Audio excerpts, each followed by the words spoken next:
when the Irish Army goes there, at whose behest is that? Is it the Gardaí? Who decides and who pays for that? Because, you see, we actually do have a responsibility under international law to search those vehicles, and that responsibility was confirmed by the UN Human Rights Committee at the recent meeting in Geneva, where they said that relying on diplomatic assurances was not sufficient in relation to checking whether aircraft were, for example, carrying people for rendition. We had similar judgments in our own High Court in the Horgan versus Ireland case, where it was clearly spelt out that a neutral state may not permit the movement of large numbers of troops or munitions of one belligerent state through its territory en route to a theatre of war. We've similarly, under the Hague Convention, a legal responsibility for a neutral power which receives on its territory troops belonging to belligerent armies shall intern them as far as possible. We have responsibilities to search these aircraft.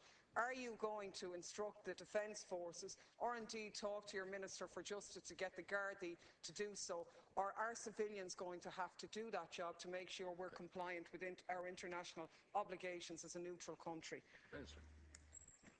Well, first of all,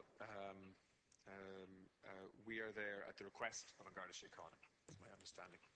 And when An Garda Síochána ask for support and backup and assistance on security matters, we take that very seriously and we provide it. The cost of that is taken by the Department of Defence, as far as I understand.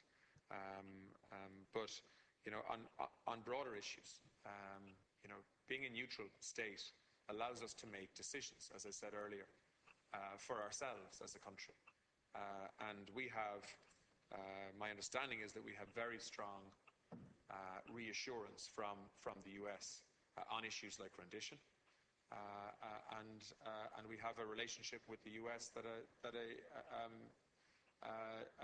allows us to facilitate flights in and out of Shannon on the back of those assurances. But decisions for An Garda Síochána will have to be asked of the Minister of Justice, I'm afraid. Thank you. Clare Daly, 1 minute. And that is the problem of kicking it from one minister to the other.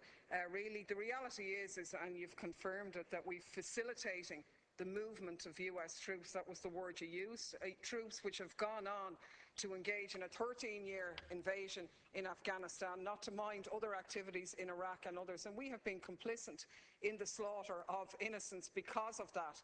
Now, I quoted you international obligations, both in terms of what the Irish courts have said, but also international Hague Convention rules for neutral countries, which we are not adhering to. And I don't think it's sufficient for you to kick it to another minister in that regard. I'd like you to come back to me on the cost of this venture to the Defence Forces, because it simply isn't good enough. I know other deputies want to come in, but I'd like you to come back to me on that. Well, just on the cost, I can be helpful on that straight away.